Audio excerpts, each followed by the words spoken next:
Meu desejo sincero, não apenas em relação a este momento, não apenas em relação à noite de hoje, mas em relação a toda essa conferência, que cada um de vocês, ao sair dela, saia se regozijando na beleza, na glória, na majestade, na preciosidade, na sublimidade da pessoa e da obra do nosso Redentor, o Senhor Jesus Cristo.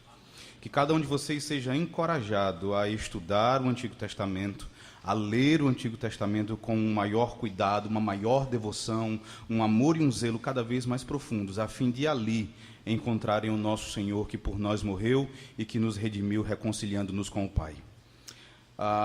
Eu pedi ao Daniel licença para fazer a exposição nesta noite de uma passagem de um dos livros do Antigo Testamento, pelos quais eu sou mais apaixonado, que é o livro do profeta Zacarias. E eu peço que vocês então abram, nesta ocasião, a sua Bíblia, no livro do profeta Zacarias, no capítulo de número 11. É o penúltimo livro do Antigo Testamento, tá? Então fica fácil localizá-lo. Uma sugestão para o próximo ano é fazermos uma conferência toda baseada nos profetas menores. Aí vai ser interessante. Eu vou fazer a leitura. Peço que os irmãos acompanhem atentamente. E à medida que nós formos avançando na leitura do texto, irmãos, que cada um aqui diga para si mesmo: isso é Deus falando comigo. Essa é a palavra de Deus para mim. Diz assim o texto: abre, ó Líbano, as tuas portas, para que o fogo consuma os teus cedros. Geme, ó cipreste, porque os cedros caíram, porque as mais excelentes árvores são destruídas. Gemei, ó carvalhos de Baçã, porque o denso bosque foi derribado. Eis o uivo dos pastores, porque a sua glória é destruída. Eis o bramido dos filhos de leões, porque foi destruída a soberba do Jordão. Assim diz o Senhor, meu Deus: apacenta as ovelhas destinadas para a matança. Aqueles que as compram matam-nas e não são punidos. Os que as vendem dizem: louvado seja o Senhor, porque me tornei rico. E os seus pastores não se compadecem delas. Certamente já não terei piedade dos moradores desta terra, diz o Senhor. Eis, porém, que entregarei os homens, cada um nas mãos do seu próximo e nas mãos do seu rei. Eles ferirão a terra, e eu não os livrarei das mãos deles. Apacentai, pois, as ovelhas destinadas para a matança, as pobres ovelhas do rebanho. Tomei para mim 2 varas, a uma chamei graça, e a outra união, e apacentei as ovelhas. Dei cabo dos 3 pastores num mês. Então perdi a paciência com as ovelhas, e também elas estavam cansadas de mim.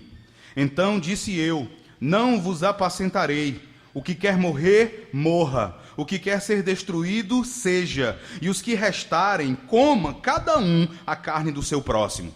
Tomei a vara chamada graça e a quebrei, para anular a minha aliança que eu fizera com todos os povos. Foi, pois, anulada naquele dia. E as pobres do rebanho, que fizeram caso de mim, reconheceram que isto era a palavra do Senhor. Eu lhes disse: se vos parece bem, dai-me o meu salário. E se não, deixai-o. Pesaram, pois, por meu salário 30 moedas de prata. Então o Senhor me disse: arroja isso ao oleiro, esse magnífico preço em que fui avaliado por eles. Tomei as 30 moedas de prata e as arrojei ao oleiro na casa do Senhor. Então quebrei a 2ª vara, chamada união, para romper a irmandade entre Judá e Israel. O Senhor me disse: toma ainda os petrechos de um pastor insensato, porque eis que suscitarei um pastor na terra, o qual não cuidará das que estão perecendo, não buscará a desgarrada, não curará a que foi ferida, nem apacentará a sã, mas comerá a carne das gordas e lhes arrancará até as unhas. Ai do pastor inútil que abandona o rebanho, a espada lhe cairá sobre o braço e sobre o olho direito, o braço completamente se lhe secará, e o olho direito de todo se escurecerá. Amém. Nós oramos com maltos, mas eu gostaria mais uma vez de orar com vocês Eu quero então convidá-los a, novamente, curvarem as suas frontes, a fecharem os seus olhos e orarmos ao Senhor. Senhor nosso Deus, nosso Pai bendito, nós estamos diante da Tua palavra. E, Senhor, nós bem sabemos que a Tua palavra é perfeita, que a Tua palavra é profunda, e sabemos quem somos. Conhecemos as nossas limitações. Sabemos que intelectualmente, ó Deus, nós somos bem limitados. Nosso entendimento é raso. Não temos condições de por nós mesmos compreendermos a perfeição e abarcarmos a profundidade das Sagradas Escrituras. Mas, ó Senhor, quem dera esse fosse o nosso único problema. Não somos apenas limitados, nós também somos pecadores. Nós também somos, ó Deus, corruptos. Ainda há corrupção no nosso coração.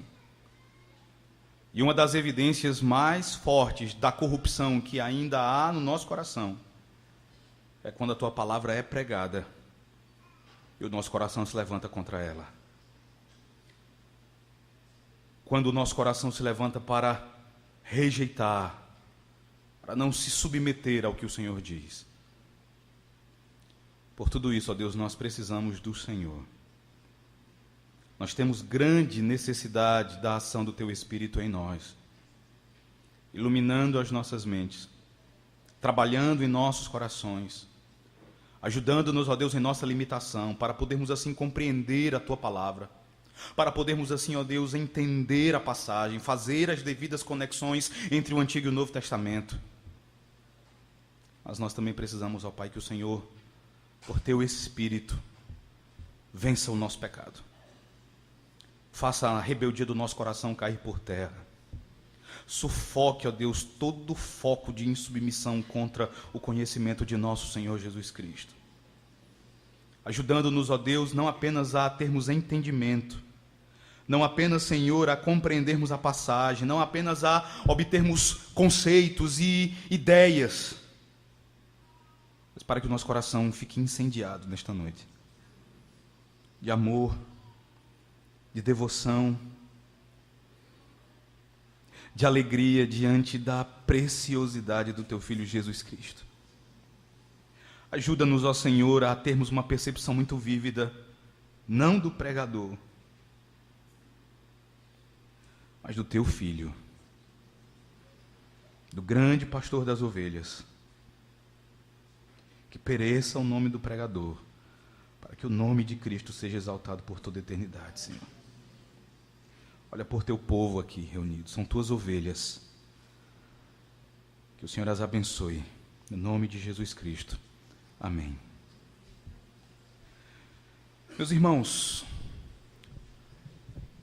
mantenham as suas Bíblias abertas no texto de Zacarias. Existem alguns detalhes que nós precisamos entender a respeito da profecia de Zacarias, para que assim possamos adentrar especificamente ao capítulo 11.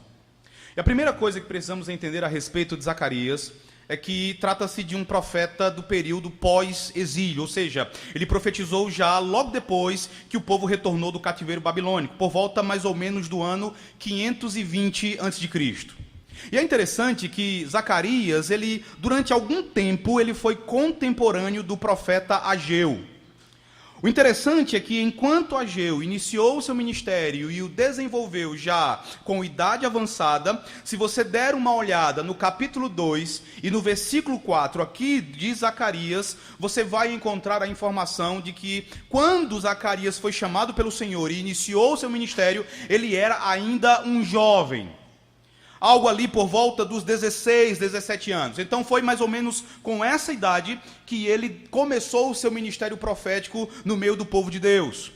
E o objetivo de Zacarias na sua profecia é o mesmo do profeta Ageu. Se você ler a profecia de Ageu com atenção, algo que você vai perceber é que Ageu tem o objetivo de incentivar, estimular os judeus a perseverarem, a serem zelosos na reconstrução do templo, da casa do Senhor. Zacarias vai ter o mesmo objetivo. Ao longo de toda a sua profecia, constantemente ele vai estimular o povo do Senhor a construir o templo, a levar a cabo essa obra, a perseverar no cumprimento da ordem que receberam do Senhor.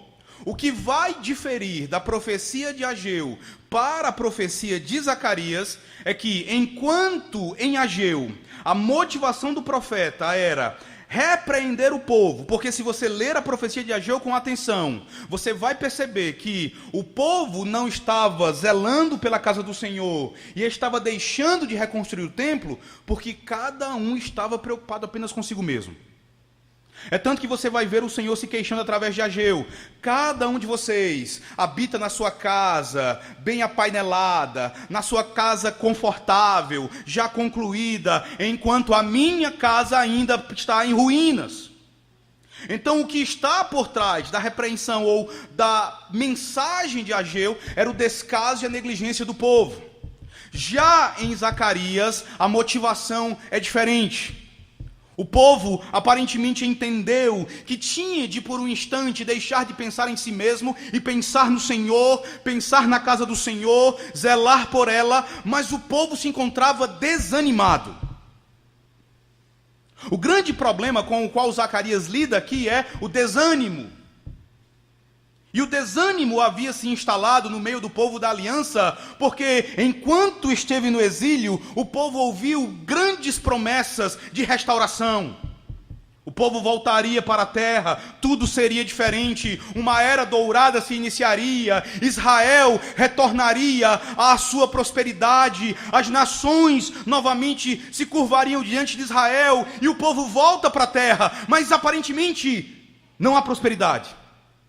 Há trabalho, a fadiga, a canseira, a enfado e a oposição, grande oposição. E por tudo isso o povo se desanima. É aí que surge Zacarias para encorajar o povo a ir adiante, a perseverar, a reconstruir. E o grande argumento de Zacarias em todo o seu livro é: façam essa obra, sigam adiante, porque o rei virá, o pastor virá, aquele que construirá o verdadeiro templo, ele virá. É necessário que o templo seja reconstruído para que ele venha. É por essa razão, meus irmãos, que o livro do profeta Zacarias tem uma mensagem messiânica muito forte, e não é difícil você ler a mensagem de Zacarias e perceber nela Cristo.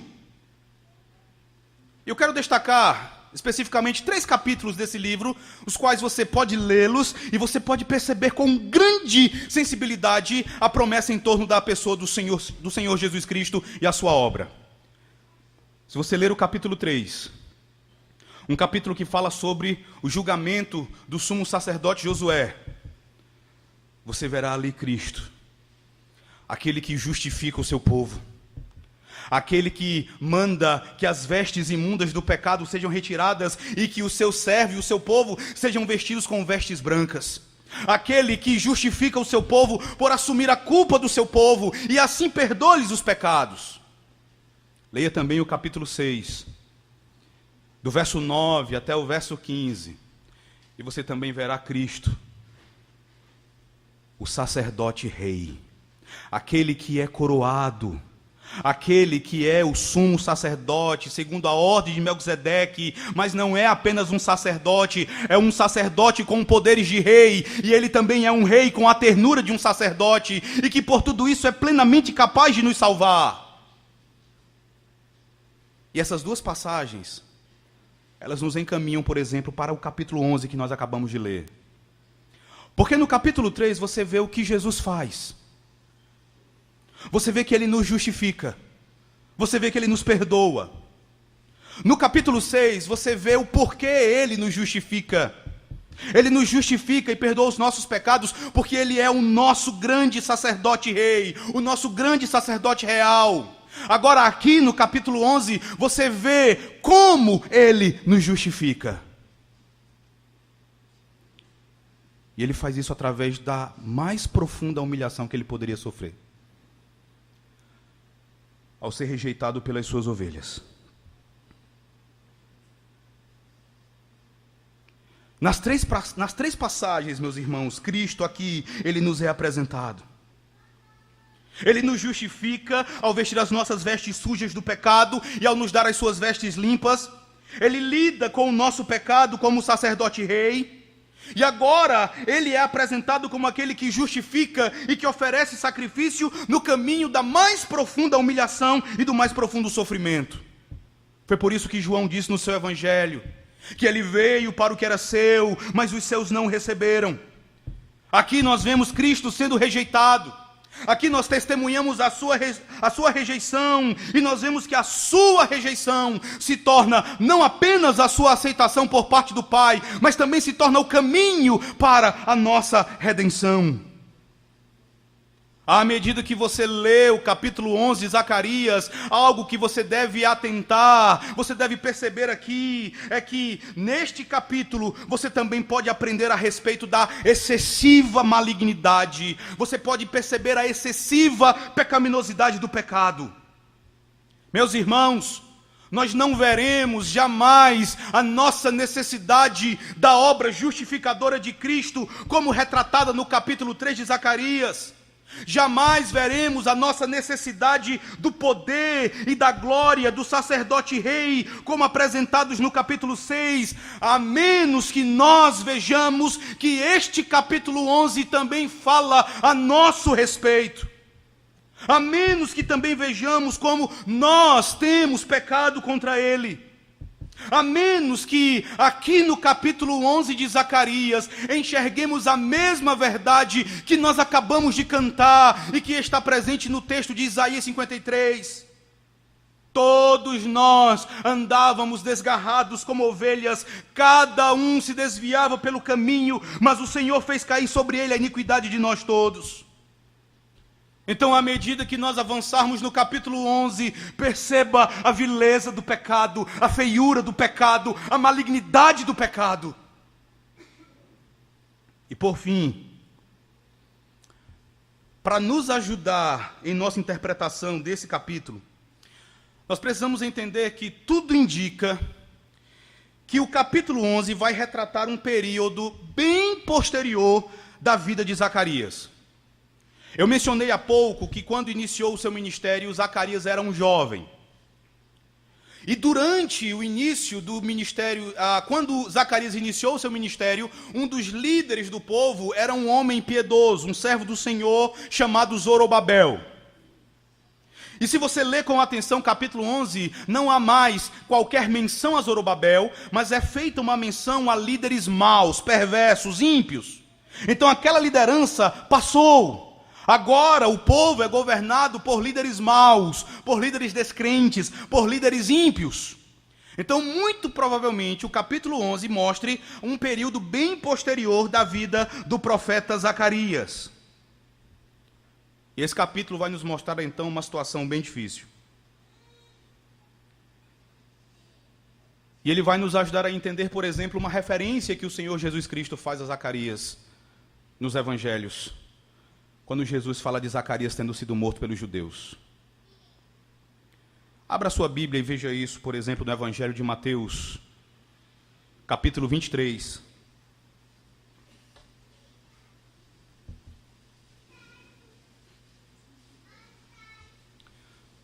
Evangelho de Mateus, capítulo 23. Veja que no verso 37... nós encontramos o famoso lamento de Jesus, quando Jesus diz assim: Jerusalém, Jerusalém, que matas quem? Que matas os profetas e apedrejas os que te foram enviados. Agora veja os versos 34 e 35. O Senhor diz: por isso, eis que eu vos envio profetas, sábios e escribas. A uns matareis e crucificareis, a outros açoitareis nas vossas sinagogas e perseguireis de cidade em cidade, para que sobre vós recaia todo o sangue justo derramado sobre a terra, desde o sangue do justo Abel até ao sangue de Zacarias, filho de Baraquias, a quem matastes entre o santuário e o altar. Então essa informação ela é importante para nós entendermos que o capítulo 11 vai retratar um período posterior da vida do profeta, quando a nação não era mais governada por Zorobabel, não haviam mais governantes piedosos, mas haviam ali à frente do povo homens maus. E esse foi o fim da vida de Zacarias. Agora, se você voltar para o capítulo 11, eu peço que você faça isso. Observe que esse capítulo tem uma estrutura bem interessante. Ele pode ser dividido em 3 partes. A primeira, envolvendo os versículos de 1 a 3. E nessa primeira parte, Deus fala de um julgamento iminente contra o seu povo. Então, nesses 3 primeiros versículos do capítulo 11, nós temos um anúncio de um juízo que Deus vai trazer contra o povo de Judá, o povo de Jerusalém. A segunda parte vai do verso 4 até o verso 14, e nós vemos o Senhor apresentando os motivos, as razões para esse juízo. Ele vai falar do seu cuidado pelo rebanho, de como ele alimentou as suas ovelhas, de como ele cuidou das suas ovelhas, mas também de como ele foi rejeitado por elas. De como ele foi desprezado pelas suas ovelhas, de como o seu amor e a sua bondade foram rejeitados pelo seu povo. E a terceira parte, versos 15 a 17, quando o Senhor nos apresenta uma descrição de como o rebanho seria entregue a pastores indignos, aqueles a quem Jesus vai chamar no Evangelho de João de mercenários. Então vamos olhar para o texto agora, irmãos, e vamos observar cada uma dessas partes. Primeiramente, veja o que o texto diz do verso 1 até o verso 3. Diz assim a palavra do Senhor: Abre, ó Líbano, as tuas portas, para que o fogo consuma os teus cedros. Geme, ó cipreste, porque os cedros caíram, porque as mais excelentes árvores são destruídas. Gemei, ó carvalhos de Baçã, porque o denso bosque foi derribado. Eis o uivo dos pastores, porque a sua glória é destruída. Eis o bramido dos filhos de leões, porque foi destruída a soberba do Jordão. Esses 3 versos, irmãos, eles nos apresentam o que é chamado de lamento poético. E nesse lamento poético, nós vemos aqui o juízo que Deus traria novamente ao seu povo. Lembre, o povo já tinha permanecido pelo menos 70 anos no exílio. O povo tinha retornado do exílio para a terra e novamente, por conta dos seus pecados, da sua maldade, da sua rebeldia, Deus anuncia juízo para o seu povo. Quando você vê o capítulo 10 de Zacarias, você percebe que esse capítulo ele termina com promessas. No final do capítulo 10 você encontra o anúncio de confortos. Mas agora essas promessas e esses confortos se transformam em juízo, se transformam em terror. Quando você olha para o capítulo 10, mais especificamente no verso 1, vocês observam que esse capítulo começa com a promessa de chuvas refrescantes. Mas aqui no capítulo 11, Deus anuncia que trará tempestades destruidoras. E aqui o Senhor menciona, observe, o Líbano, ele menciona Baçã e o Jordão. Os 2 primeiros, o Líbano e Baçã, representam os cantos mais distantes do território de Israel. E também as áreas mais ricas, as áreas mais frutíferas. E essa profecia faz referência ao norte. A ideia é que mais uma vez o juízo viria do norte. Essa mensagem já era conhecida do povo. Quando você lê, por exemplo, a profecia de Isaías, você vai encontrar o Senhor anunciando: virá do norte, o mal virá do norte. E aqui, mais uma vez, o povo ouve isso. O juízo virá do norte. Os cedros e os ciprestes do Líbano, o carvalho de Baçã simbolizam força e poder. Além disso, quando você lê o Antigo Testamento, você pode perceber que com grande frequência as árvores eram usadas em profecias como símbolos para os reis, como símbolos para os líderes do povo. Basta lembrar, por exemplo, de Juízes, capítulo 9, que nos apresenta a parábola de Jotão.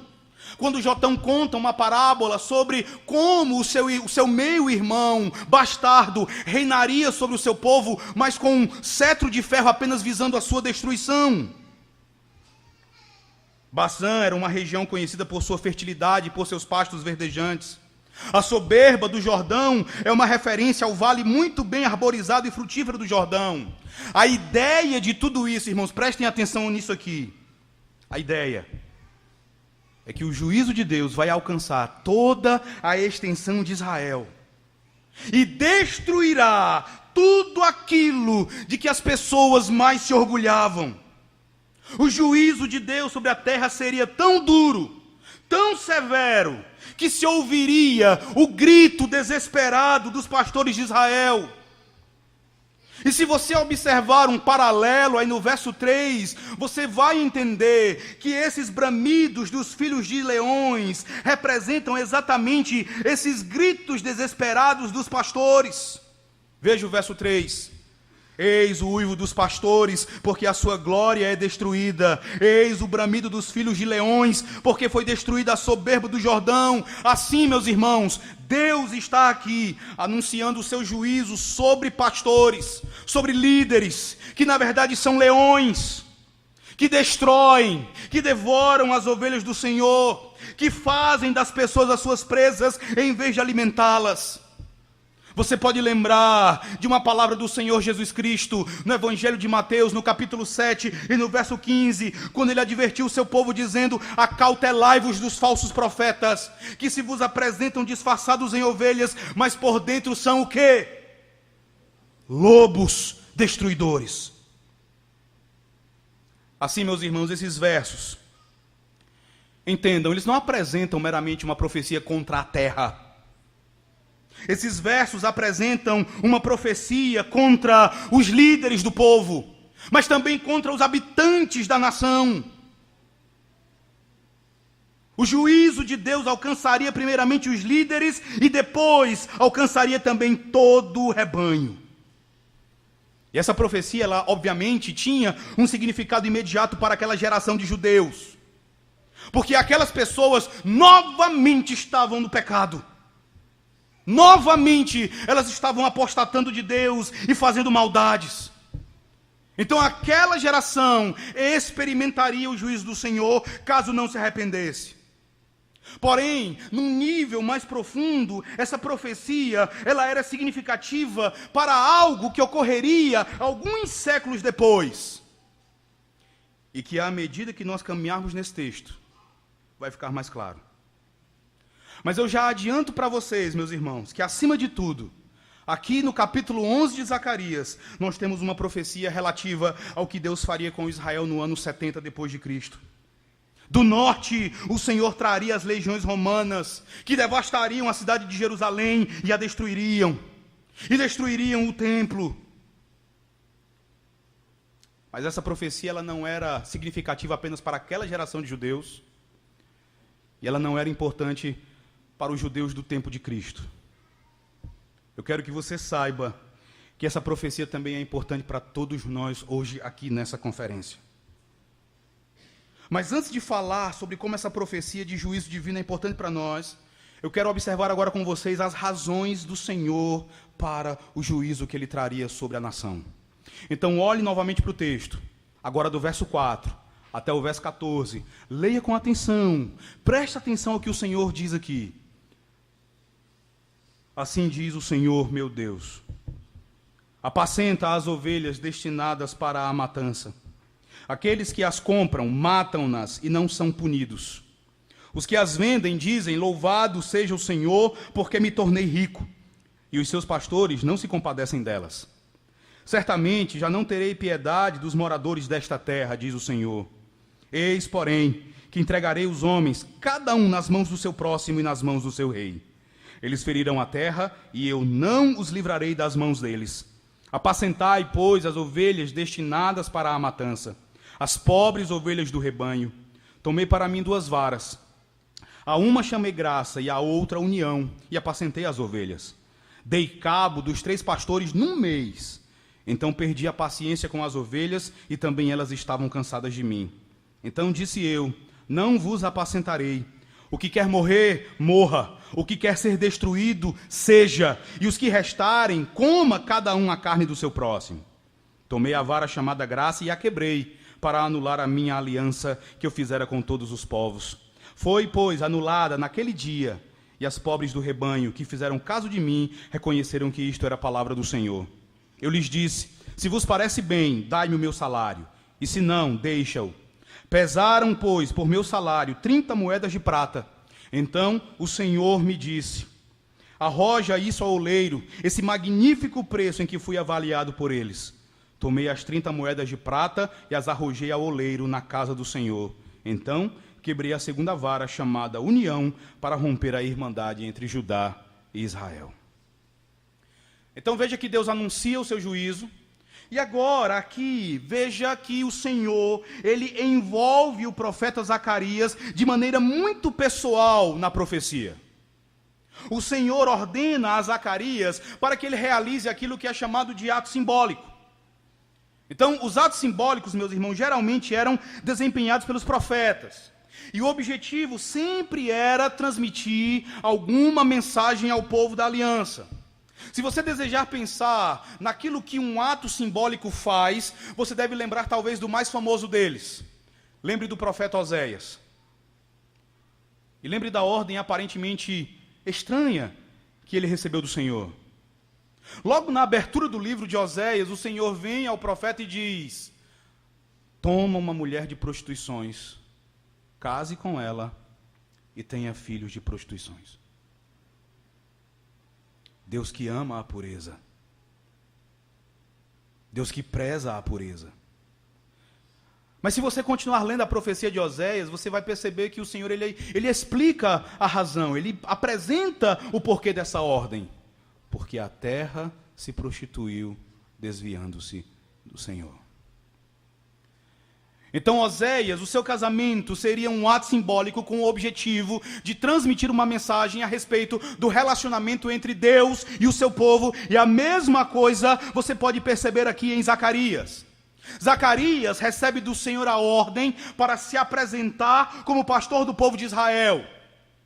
Para se apresentar como aquele que cuida das ovelhas do Senhor. E nisso aqui, ele também representaria Deus e o seu relacionamento com a nação. E você percebe que a missão de Zacarias aparece logo no início do verso 4. Veja quando a ordem que ele recebe do Senhor é: apacenta as ovelhas destinadas para a matança. Essa ordem é repetida no verso 7. Veja: apacentai, pois, as ovelhas destinadas para a matança, as pobres ovelhas do rebanho. Zacarias deveria ser o pastor daquele povo destinado a receber o juízo de Deus. E aqui, irmãos, existe um detalhe ao qual devemos estar atentos.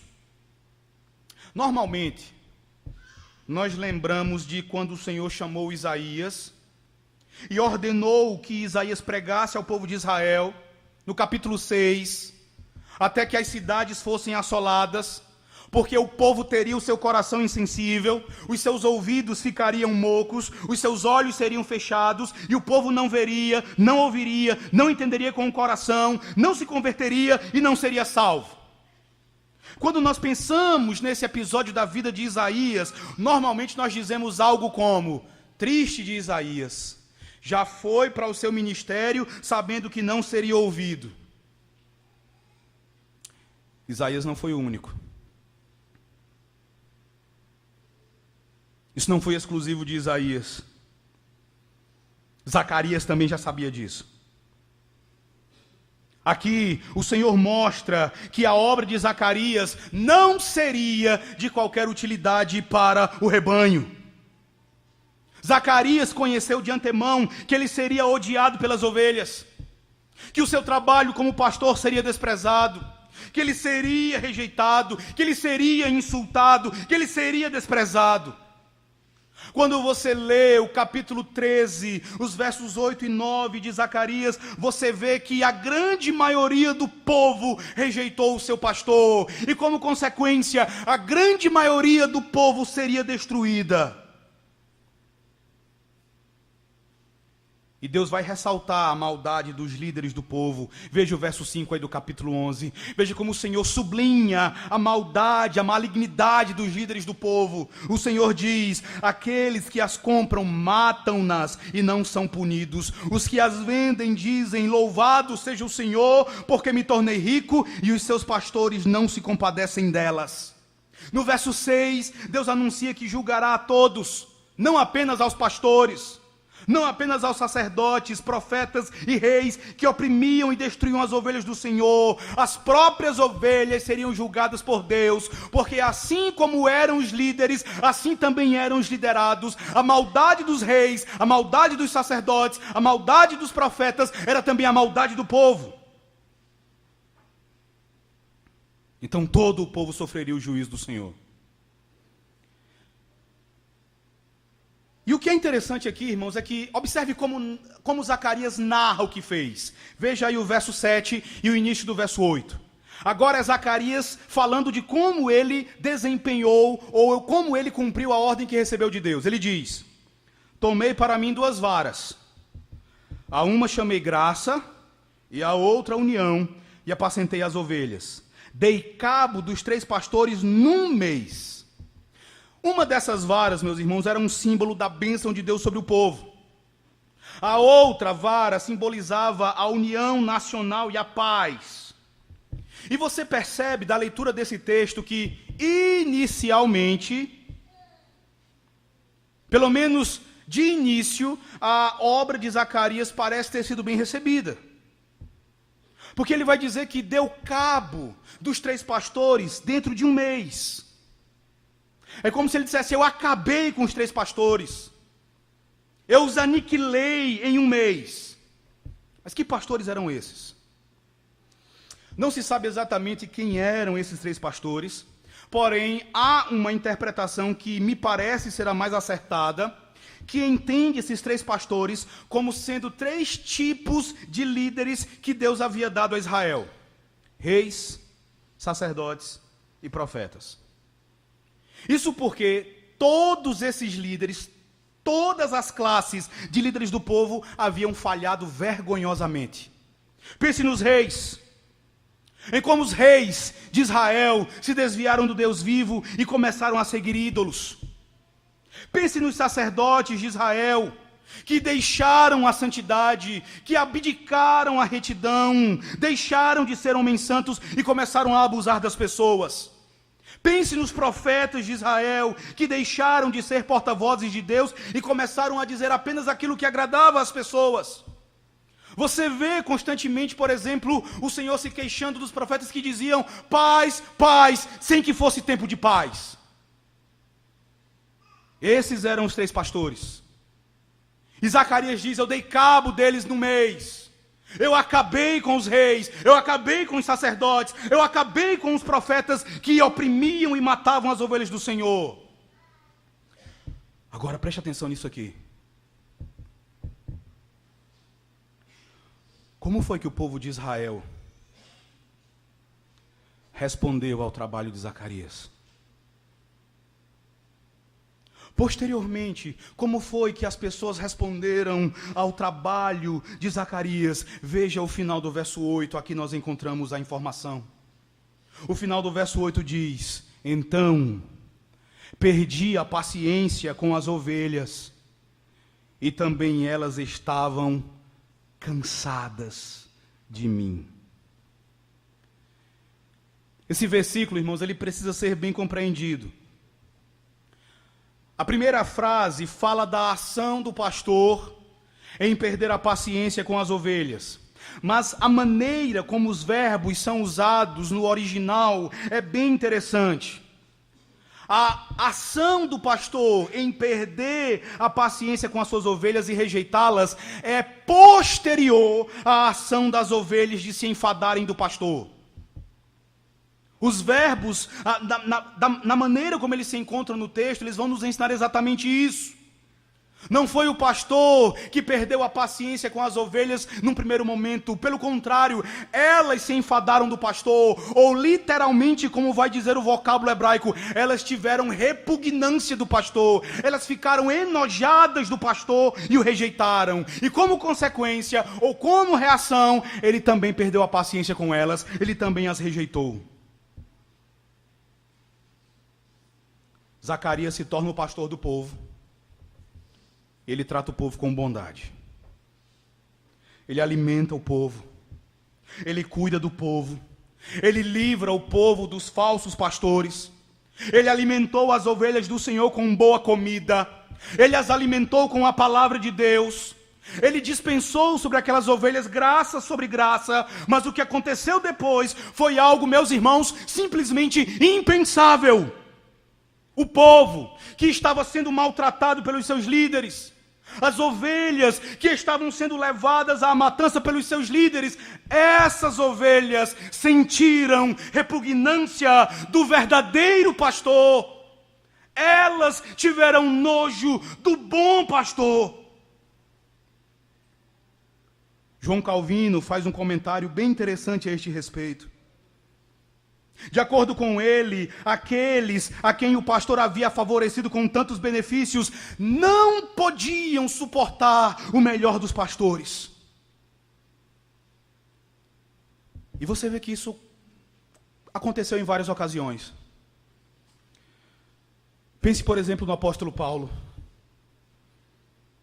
Pense, por exemplo, na relação de Paulo com a igreja de Corinto, em como ele foi tratado por aquela igreja.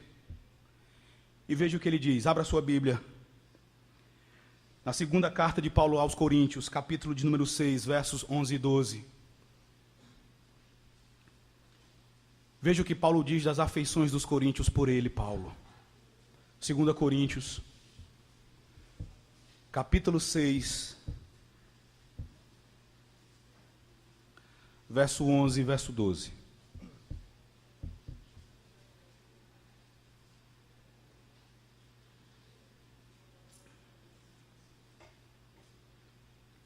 Diz assim: para vós outros, ó coríntios, abrem-se os nossos lábios e alarga-se o nosso coração. Não tendes limites em nós, veja agora, mas estáis limitados em vossos próprios afetos. O amor de Paulo por aqueles irmãos era sem medida. A afeição deles por Paulo era bem limitada. E nós não podemos esquecer, irmãos, que tudo isso aqui é uma representação do relacionamento de Deus com o seu povo. E o resultado disso aqui vai aparecer nos versículos seguintes. Volte para o texto de Zacarias e veja do verso 9 ao verso 11. Está escrito: então disse eu, não vos apacentarei. O que quer morrer, morra. O que quer ser destruído, seja. E os que restarem, coma cada um a carne do seu próximo. Tomei a vara chamada graça e a quebrei para anular a minha aliança que eu fizera com todos os povos. Foi, pois, anulada naquele dia. E as pobres do rebanho que fizeram caso de mim reconheceram que isto era a palavra do Senhor. Ou seja, o povo agora estava entregue à própria sorte. Ou melhor, o povo agora seria entregue aos falsos pastores. É o que você vê aí nos versos finais do capítulo 11. Quando Deus diz: toma ainda os petrechos de um pastor insensato, porque eis que suscitarei um pastor na terra, o qual não cuidará das que estão perecendo, não buscará a desgarrada, não curará a que foi ferida, nem apacentará a sã, mas comerá a carne das gordas e lhes arrancará até as unhas. O povo teve repugnância do verdadeiro pastor e o rejeitou. E como consequência, a vontade do povo seria feita. O povo seria entregue aos cuidados de pastores insensatos, mercenários, que em vez de buscarem o bem das ovelhas, buscariam apenas a sua destruição. E o que seria feito do pastor fiel?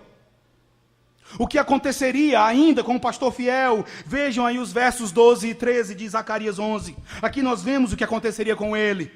Eu lhes disse: se vos parece bem, dai-me o meu salário, e se não, deixa-o. Pesaram, pois, por meu salário 30 moedas de prata. Então o Senhor me disse: arroja isso ao oleiro, esse magnífico preço em que fui avaliado por eles. Tomei as 30 moedas de prata e as arrojei ao oleiro na casa do Senhor. Observe isso aqui. Nesses dois versos, nós temos um quadro de enorme e profunda humilhação que aquelas ovelhas impõem sobre o seu pastor. Após deixar o cuidado daquelas ovelhas, o pastor chega diante delas e pede o seu salário. Um comentarista diz que ele fez isso não porque ele estava preocupado com um ganho monetário. Não era que ele aqui estava interessado em seu salário por amor de si mesmo. Mas ele pergunta por seu salário, veja só, porque ele entendia que o salário que lhe dariam mostraria a estima deles por seu ministério entre eles. Aquelas pessoas pagam como salário àquele pastor o montante de 30 moedas de prata. Isso aqui foi devidamente calculado. Aqui você tem, nessas 30 moedas de prata, um insulto calculado. Como é que nós podemos entender isso? Abra sua Bíblia no livro de Êxodo, capítulo 21 e verso 32. Nós precisamos entender isso bem para que o quadro completo surja diante de nós. Então abra aí.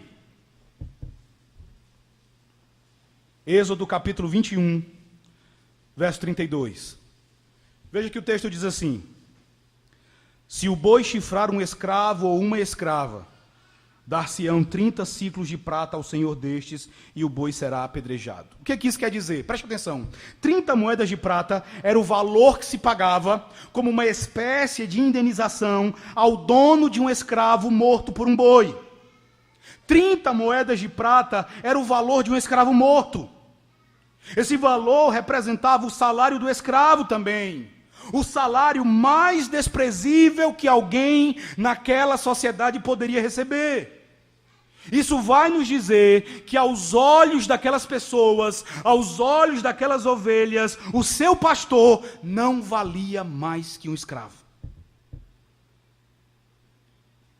Ele não valia para elas mais que isso.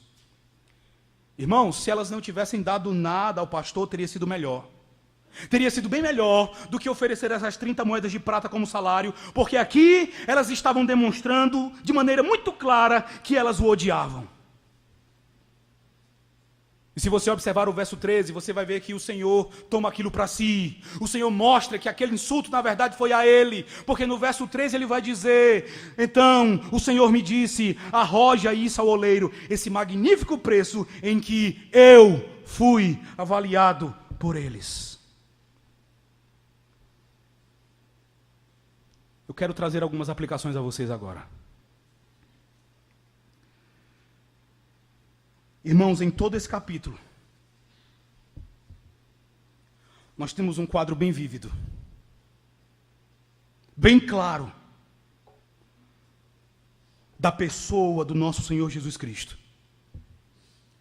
da sua obra gloriosa em nosso benefício, e da profunda humilhação à qual ele foi submetido ao ser rejeitado pelos judeus. Todo o ato simbólico de Zacarias era de extremo significado para alguns séculos mais tarde, como eu mencionei. Quando o Senhor Jesus Cristo, o verdadeiro pastor de Israel, seria tratado exatamente dessa maneira pelo seu povo. Durante o período de Cristo, se você recordar, o povo de Israel sofria nas mãos dos seus líderes humanos. Pense no rei daquela época, pense em Herodes. Numa cena construída de maneira impressionante no Evangelho de Marcos, capítulo 6. Enquanto Jesus está alimentando uma multidão de mais de 5.000 pessoas. Enquanto ele se revela como o verdadeiro rei pastor. O rei humano está no seu palácio, celebrando a imoralidade e assassinando o último profeta do Antigo Testamento, João Batista. Pense nos sacerdotes que trabalhavam no templo, em como eles não tinham nenhum interesse real e verdadeiro pelo bem espiritual do povo de Deus. Em como eles haviam transformado o templo em comércio e em covil de ladrões. A ponto de o verdadeiro pastor entrar no templo e purificá-lo. Durante o seu ministério, Jesus também provou ser o verdadeiro profeta, porque ninguém pregava de maneira tão maravilhosa e com a mesma autoridade, a ponto de, como nos diz Mateus, as pessoas ficavam encantadas, maravilhadas com a sua doutrina. Pensem como Jesus amou aquele povo, em como Jesus abençoou as suas crianças, curou os seus doentes, alimentou os seus famintos, ressuscitou os seus mortos, anunciou o evangelho do reino de Deus. O que mais, meus irmãos, Jesus poderia ter feito pelo bem daquele povo que ele não tenha feito? Ele fez tudo. E como ele foi tratado por aquele povo? Assim como fizeram com Zacarias séculos antes, eles também sentiram repugnância de Cristo. Logo o povo o rejeitou.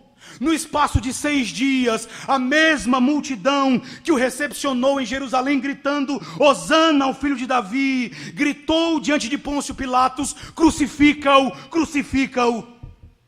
A mesma multidão também teve a coragem de gritar: caia sobre nós e sobre os nossos filhos o seu sangue. O povo preferiu um assassino em vez do Senhor Jesus, o verdadeiro pastor. E para completar o quadro da sua humilhação, Jesus também foi avaliado pelo valor de 30 moedas de prata. Ele também foi considerado como alguém de valor insignificante, tão baixo, que tudo o que ele valia aos olhos dos líderes da nação e aos olhos do próprio povo era 30 moedas de prata. O valor de um escravo comum. E assim como Zacarias fez ao ser rejeitado pelos judeus, assim também fez Jesus, o verdadeiro pastor, o Filho de Deus. Zacarias quebrou as varas com as quais pastoreou o povo de Deus e abandonou o povo. Nos evangelhos, nós encontramos uma ação de Jesus que comunica a mesma verdade. Primeiramente, ele lamenta a maneira como os judeus o rejeitaram. Ele diz: Jerusalém, Jerusalém, que matas os profetas e apedrejas os que te foram enviados. Quantas vezes quis eu reunir os teus filhos, como a galinha junta os seus pintinhos debaixo das asas, e vós não o quisestes. E ele diz: eis que a vossa casa vos ficará deserta. Às vezes nós imaginamos que essas palavras foram ditas em algum lugar fora do templo, como se Jesus estivesse em algum lugar alto, de onde ele pudesse contemplar toda a cidade. Mas quando Jesus disse essas palavras, ele estava dentro do templo. Tanto é assim, que logo no início do capítulo 24 de Mateus, logo depois do lamento, Mateus diz que Jesus ele sai do templo. Ele anuncia que a casa dos judeus ficaria deserta e ele abandona aquela casa. Assim como foi com Zacarias, o Senhor perde a paciência com o povo de Israel. O Senhor da glória deixa o templo de Jerusalém. Com exceção daqueles que continuaram seguindo a Jesus, o restante foi deixado para trás. Eles foram rejeitados para receberem a condenação pelos seus atos e pela maneira vergonhosa como trataram o verdadeiro pastor. Dias depois, quando estava carregando a sua cruz em direção ao Calvário, Jesus se virou para algumas mulheres judias que estavam chorando e disse: filhas de Jerusalém, não choreis por mim, chorai antes por vós mesmas e por vossos filhos. Rejeitar o verdadeiro e bom pastor seria algo desastroso para Jerusalém, como a história comprovou algumas décadas depois. Então aqui você vê Cristo. Mas talvez você pergunte: e isso me é útil em quê? Tudo bem, eu consigo fazer o paralelo entre a história de Zacarias, o ato simbólico desempenhado por ele e aquilo que aconteceu a Cristo. Mas em que essa profecia me é útil? Eu quero encerrar pensando na grande importância que essa passagem tem para nós, irmãos. Em primeiro lugar, e aqui eu quero me dirigir a alguém que veio ontem, retornou hoje, tem participado dessa conferência, mas ainda não está unido a Cristo, ainda não crê no Senhor, não confia nele, não o ama, ainda não é crente. O que eu digo a você é: não rejeite a Jesus Cristo. Tudo que está escrito aqui em Zacarias capítulo 11 é verdadeiro em relação a qualquer nação e em relação a qualquer pessoa que rejeitar a Cristo como o Senhor da sua vida. Você encontra, por exemplo, no Salmo 2, do verso 10 ao verso 12: agora, pois, ó reis, sede prudentes, deixai-vos advertir, juízes da terra, servi ao Senhor com temor e alegrai-vos nele com tremor, beijai o filho para que se não irrite e não pereçais no caminho, porque dentro em pouco se lhe inflamará a ira. Bem-aventurados todos que nele se refugiam. Tudo isso é verdade num nível pessoal e individual. Assim como Jesus veio a Jerusalém, assim também Ele vem a você, por meio da sua palavra nessa noite. A você, Ele oferece a sua salvação, o perdão dos pecados, e Ele faz tudo isso através da sua morte. Mas Ele também adverte você contra as consequências de rejeitá-lo como o Senhor e Salvador. Talvez você diga, eu sei que se eu viver sem Jesus, e se eu rejeitar Jesus, eu terei muitos problemas. Eu quero dizer a você, que se você rejeitar Jesus, você não terá apenas problemas. Você não sofrerá apenas tristeza em seu coração. Mas se você rejeitar a Cristo, você será objeto do juízo de Deus. Você será objeto do julgamento do pastor a quem você rejeitou. Você precisa saber que você terá rejeitado a Deus. Você terá rejeitado a graça que Ele manifestou a você.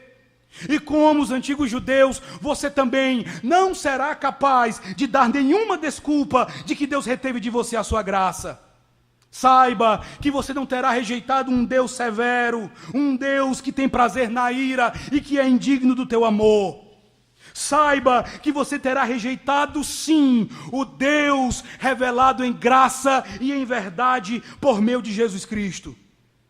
Então, você que está aqui nesta noite, a advertência que eu trago a você é: se você rejeitar a graça e a misericórdia de Deus, recusando o Salvador que Ele enviou, Deus rejeitará você. Não, mas eu ouvi uma música que diz que Deus não desiste de mim, que Ele se importa comigo. Sim. Conquanto seja verdade que Ele se importa com você, e Ele demonstra isso trazendo a palavra dEle até você, você não tem motivos para imaginar que Ele não vai rejeitar você se você o rejeitar. Ele fez isso a Jerusalém nos tempos de Zacarias. Ele fez isso a Jerusalém no tempo de Jesus Cristo. E Ele vai fazer isso a você se você insistir na sua vida de rebeldia. Não rejeite a Cristo. Como diz o tema da conferência, volte-se para Jesus. Em segundo lugar, aos membros das nossas igrejas e a todos aqueles que nesse período estão aí efervescendo por conta das eleições que se aproximam. Aqui nós aprendemos que líderes humanos, pastores humanos sempre falharão. E meus irmãos, eu quero ser bem enfático nesse ponto. Líderes humanos sempre, não apenas algumas vezes, sempre falharão. Isso é verdade em relação a líderes políticos. Isso é verdade em relação a líderes espirituais, a líderes familiares, líderes acadêmicos, líderes empresariais, qualquer que seja a categoria de líder que você queira nomear. Líderes humanos sempre falharão. Quem quer que governe essa nação vai falhar. Quem quer que seja o teu pastor vai falhar. Se você colocar a tua fé e a tua confiança totalmente numa pessoa, e se a respeito dela você disser algo como: eu estou colocando toda a minha esperança e todos os meus sonhos nele, você vai ficar desapontado. Por melhores que sejam, líderes humanos também são carentes da glória de Deus. Pastores humanos sempre falharão. E é por isso que nós encontramos os pastores de Jerusalém uivando no início do capítulo 11. A glória deles estava arruinada. Isso vai nos apontar. E é aqui que a glória do Evangelho brilha. Porque isso nos aponta para a nossa necessidade de um pastor maior. Um pastor que não é contaminado pelo pecado, que não é contaminado pelo egoísmo, que não é contaminado pelo orgulho. Um pastor que vence e ultrapassa as deficiências dos pastores humanos. Isso nos aponta para a nossa necessidade, para a nossa grande necessidade de Jesus Cristo como o nosso pastor. Porque Ele sim é merecedor de que depositemos nele todas as nossas esperanças e todos os nossos sonhos. Porque Ele jamais fracassará, Ele jamais falhará, Ele jamais nos decepcionará.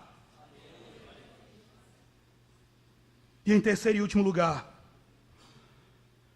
nessa profecia, meus irmãos, nós podemos ver que mesmo a profunda humilhação, mesmo a maneira ultrajante como Jesus foi tratado pelo seu povo, nos revela a glória da salvação realizada em nosso benefício. Eu volto a chamar a atenção de vocês para o trecho que envolve o pagamento das 30 moedas de prata. Como nós vimos, esse era o valor mais indigno a ser atribuído a alguém. Jesus foi insultado gravemente, o Pai foi insultado violentamente, mas observe que na sábia, santa e perfeita providência de Deus, em sua gloriosa soberania, há uma glória a ser observada nessas 30 moedas de prata. Como portador do nosso pecado, Jesus não era mais valioso que um escravo morto. E ele sofreria a vergonhosa morte de alguém que não valia absolutamente nada, alguém que era um pária da sociedade, um maldito. Mas à vista de Deus, como portador dos nossos pecados, ele não tinha nenhum valor, era considerado por Deus como um escravo morto, na medida em que Deus colocou sobre ele a nossa iniquidade. Mas Deus não fez isso como um insulto ao seu próprio filho.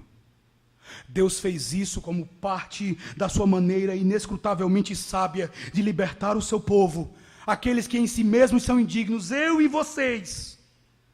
Nós que o insultamos, nós que desprezamos o seu filho unigênito. Essas 30 moedas de prata, meus irmãos, elas falam de como nós deveríamos ser tratados. Elas falam do nosso valor. E elas falam, acima de tudo, de como o nosso pastor, o nosso substituto, assumiu isso em nosso lugar e em nosso benefício. Como diz Paulo, ele, sendo rico, se fez pobre, para que por meio dele em tudo fôssemos enriquecidos. Louvado seja o Senhor Deus pelo seu Filho Jesus Cristo, meus irmãos. O nosso bom, o nosso grande e o nosso verdadeiro pastor. É a ele que devemos nos voltar. Amém.